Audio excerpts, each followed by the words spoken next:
మనం ఎప్పుడు వింటాము ఈ ఇండియా ఇంకా చైనా ఇష్యూ గురించి, ఏది పొలిటికల్ ప్లాట్ఫామ్ పైన కానీ, మన టీవీ డిస్కషన్స్లో కానీ, మన బుక్స్లో కానీ, న్యూస్ పేపర్స్లో కానీ చూస్తే కొంచెం అగర్ ఇఫ్ ఇండియా ఇంకా చైనా కలిసి పనిచేస్తే, కలిసి ముందుకు పోతే గ్లోబల్ ప్లాట్ఫామ్ పైన ఏమేమి పాసిబిలిటీ ఉండొచ్చు ఈ సైడ్ మనం అర్థం చేసుకోవాలి. చూస్తే మొత్తం వరల్డ్లో పాపులేషన్ 8 బిలియన్. ఆ 8 బిలియన్ పాపులేషన్లో 3 బిలియన్ పాపులేషన్ ఇండియా ఇంకా చైనానే కలిపి ఉంది మొత్తము. India being number 1 and China being number 2 మొత్తం వరల్డ్లో యాజ్ పర్ యుఎన్ రిపోర్ట్. ఇంకేంటంటే ఏషియాలో మనమే హైయెస్ట్ అండ్ మొత్తం ఏషియా పాపులేషన్ వరల్డ్లో ఎక్కువ ట్రేడ్ ఏది ఏషియాలోనే, ఎక్కువ ఇన్ఫ్రాస్ట్రక్చర్ ప్రాజెక్ట్ ఏది ఏషియాలోనే.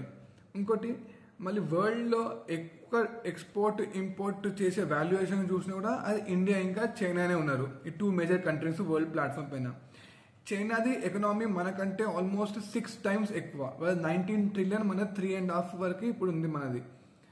ఇంకా చైనా వచ్చేసి ఆల్మోస్ట్ అన్ని మేజర్ ఆర్గనైజేషన్స్లో వాళ్ళు ఇన్వాల్వ్డ్, లేకపోతే వాళ్ళకి వెటో పవర్ ఉంది. ఇండియా కొన్ని దానిలో ఉంది, కొన్ని దానిలో లేదు. మనకి మెయిన్ మనం చూస్తే అగ్రికల్చర్, నంబర్ 1 చూస్తే అగ్రికల్చర్.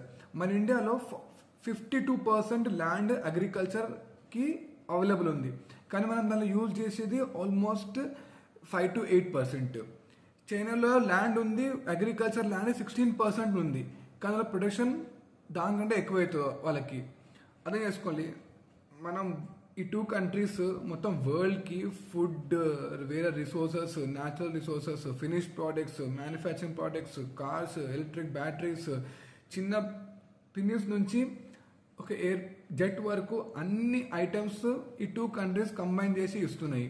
ప్లస్ మళ్ళీ ఐటీ సర్వీసెస్ కూడా ఇండియా వరల్డ్లో నంబర్ 1 అనుకోవాలి. ఎందుకంటే ఆల్మోస్ట్ అన్ని పెద్ద కంట్రీస్వి ఇక్కడనే వాళ్ళకి హబ్ ఉన్నాయి. ఎగ్జాంపుల్ మన హైదరాబాద్, మన బెంగళూరు, గుడ్గావ్, పూనా, చెన్నై, మెయిన్ ఇవే హబ్స్. ఈ 2 కంట్రీస్ కంబైన్ అయినప్పుడు మనము గ్లోబల్లో వీ కెన్ రూల్. దీనిపైన రూల్ చేసి మనము మన ఎకనామిక్ కారిడోర్స్ అయితే ఉంటాయో వాళ్ళపైన మనం డిసిషన్ మేకింగ్ మనం చేయొచ్చు. మనం ట్రేడ్ వాల్యూస్ డిసైడ్ చేయొచ్చు. మనము ఏదైతే ఇంకా మన నేబరింగ్ కంట్రీస్ ఉంటుందో వాళ్ళని వేరే ఇనిషియేటివ్స్ని కంబైన్ చేసి ఇంకా చిన్న కంట్రీస్ తీసుకొచ్చి మనము వాళ్ళని ఇంకా డెవలప్ చేయొచ్చు with in our own community, Asian community చేయొచ్చు. వేరే వాళ్ళు వెస్ట్ వాళ్ళు వచ్చి, యూరోప్ వాళ్ళు వచ్చి ఇక్కడ వచ్చి అంతా ఏమంటాము మొత్తం గుంజేసుకుంటారు మొత్తం రిసోర్సెస్. ఈ 2 మేజర్ కంట్రీస్ ఇండియా అది మనం వాడుకోవచ్చు. సెకండ్ చూస్తే ఇండియా ఇంకా చైనా కల్చర్లీ చాలా స్ట్రాంగ్. ఎందుకంటే మన ఇద్దరు కంట్రీస్ది ఎంత ఉంది కల్చర్ హిస్టరీ అంటే వి ఓన్ ఫాలోఅప్స్ అనమాట. మన గాడ్స్ కానీ, మన రిచువల్స్ కానీ వాళ్ళు కూడా ఆ లెవెల్లోనే వాళ్ళు ఫాలో చేస్తారు.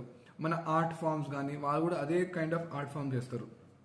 ఇవన్నీ కంబైన్ అయినప్పుడు గ్లోబల్ ప్లాట్ఫామ్లో ఒక సాఫ్ట్ పవర్ పెరుగుతుంది.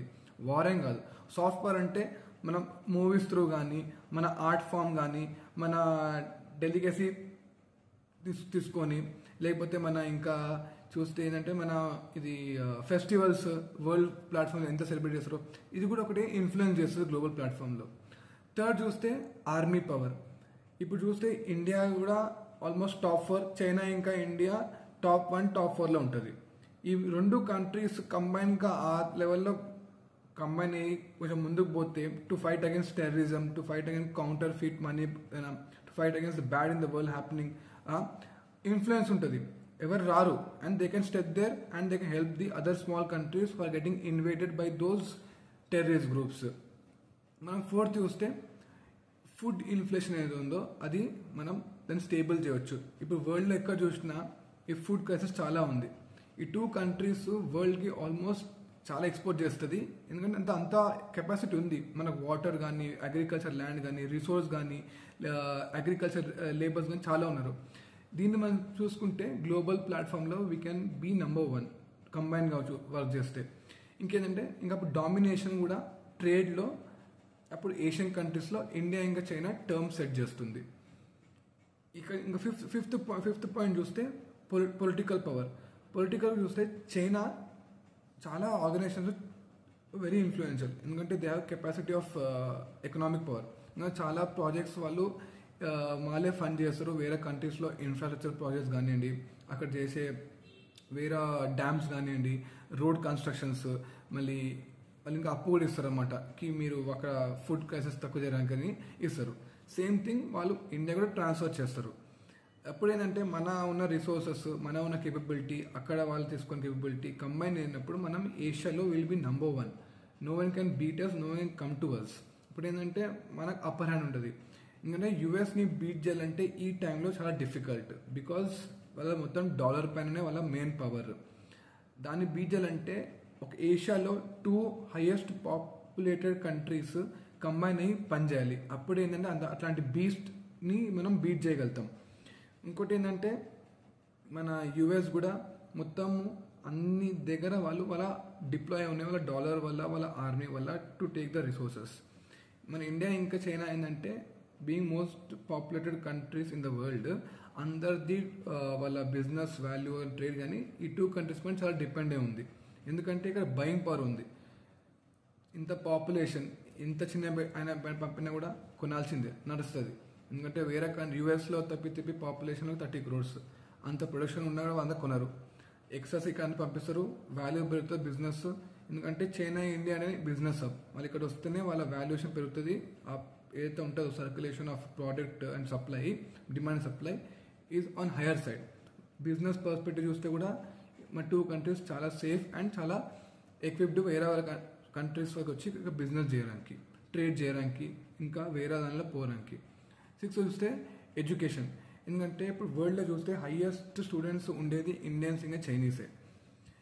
అంత బయటికి వెళ్ళి చదువుకున్నప్పుడు ఇక్కడనే మొత్తం 2 పవర్స్ సెటప్ కంబైన్ చేస్తే we can grow a lot and we can bring the whole world together to come to these 2 countries and get the best education. And infra develop చేయాలి, అది సెకండరీ. అది ఇంకా దాన్ని ఫస్ట్ ప్లాన్ చేసి దాన్ని create చేసి దాన్ని ఇంకా ఇంప్రూవ్ చేసి చేయాలి. ఇవి పాసిబిలిటీస్. ఈ 2 నేషన్స్ కొంచెం కంబైన్ చేసి మన ఈ బార్డర్ ఇష్యూస్, డిస్ప్యూట్స్ క్లియర్ చేసుకొని ఒక పాజిటివ్ ఫ్యూచర్ గురించి చూస్తే on a bigger platform, then will be great for the 2 nations. ఎందుకంటే huge population, they have to feed them rice, by education, shelter అన్ని ఇవ్వాలి. కంబైన్ చేస్తూనే అవుతుంది, లేకపోతే it will go in a bad way. And central government ఇంకా అక్కడ ఉన్న Chinese government, they have to work together to be the leader in the world. ఏషియాలో కూడా డెవలప్ అంటే వాళ్ళు కంబైన్ కావాల్సిందే. లెట్స్ హోప్ కి ఫ్యూచర్లో ఈ పాసిబిలిటీ ఉంటే మన ఏషియాలో ఇంకా మన 2 కంట్రీస్కి చాలా హెల్ప్ఫుల్.